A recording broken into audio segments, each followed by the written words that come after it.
It's great to be here with everybody. As Barbara said, I'm Laura Tyler. My current role is the Chief Technical Officer at BHP. Today, I'm talking to you from Saskatoon in Canada, where I'm spending some time with our new potash project, which is an awesome opportunity for BHP to expand its presence in Canada and make a difference.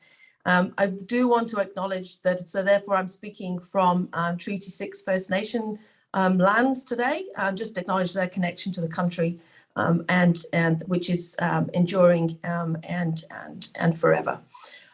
So I'm really honoured to be here and to be a part of a platform that is seeking to celebrate women and their perseverance, their contributions, the talent and the sheer spirit that we bring to this industry, and to represent the many thousands of women, not only who are on this call, but who are across the world, who have forged their careers in this industry. I want to acknowledge Barbara and Barbara for the work that they've done, putting together not only International Women in Mining, but also the work they've done putting together this particular event today, which is a first, and I can just see it going from strength to strength, given the enthusiasm for the inaugural event. International Women in Mining is the leading voice for women across our global industry. We collaborate with over 70 different women in mining organisations across the globe. And I think women are now being heard in greater numbers than ever before. If I reflect on my career in 30 years in this industry, we've come a long way. I started off as one of 6 women in a mine of 1,000 men. And so it's now when I go into change rooms where I can't find a space to put down my bag, it's quite moving.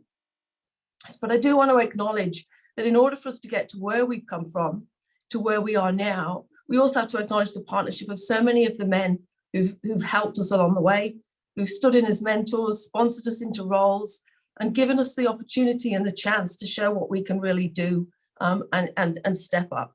So I do want to acknowledge that, as well as all the amazing women who grabbed those opportunities, made the most of it, and really got stuck in, and are being the people that we can all see and we can all follow, and we can all try to aspire to those roles that they have led and gone before us. We all have those ahead of us. And why is this important? I did want to kind of pause and just think about why is it important that we continue this journey? Diversity inclusion is good for business. BHP has looked at our stats. We've looked at the operations where we have greatest diversity, where we have best inclusion. We look at our employee perception surveys, and we see that there's a connection between diversity, the employee perception survey, and how people feel connected to the business, and the business outcome results from a safety perspective and from a production perspective. So it's important from a business case. But I also think it's good for society and it's good for individuals. I believe wholeheartedly in financial security for everybody, male and female, and what that provides not only for the communities that we live in, but also provides for the world and the societies around us. Financial security should be valued. And these jobs that are in this industry, in the resources industry, are well paid, are secure, and are leading practice in many of our communities. That provides choice and security for everybody. Women and girls are the ones with the least security in the world. These jobs and this connection we can give to work and to secure employment is a huge bonus. So we're leading the way in also changing the society around us and the communities in which we all work. So I want you all to acknowledge the work that you're doing in being leaders, not only in your own industry, in your own company, but also in your communities and in your society that you work within. So every single person on this call is a leader for change. You're all incredibly powerful, and you can go out and you can make a massive difference today, tomorrow, and long into the future. But of course, with opportunity, there comes challenges, and the competition for talent has never been more fierce. And the new generations of employees want to work for companies that are safer, are more responsible, are more sustainable. So we have so much to offer as an industry. but we all need to make sure we're also telling that story, that we're getting it to the barbecues or the briars or the parties that we go to, that we're proud of the industry we work in, and we communicate the great work that we're doing.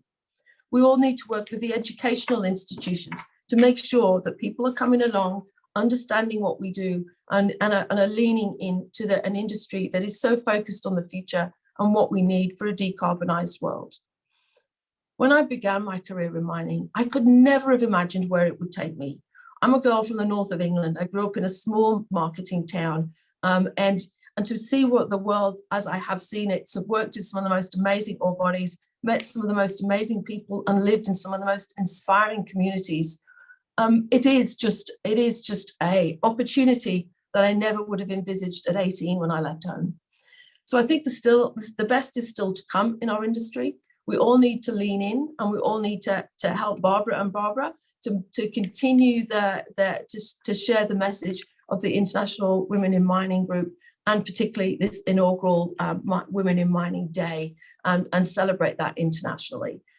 You are powerful, you are wonderful women and men. I hope there's a few men on the call, but you're all powerful women, so get out there and make a difference. Thank you, Barbara. Back to you.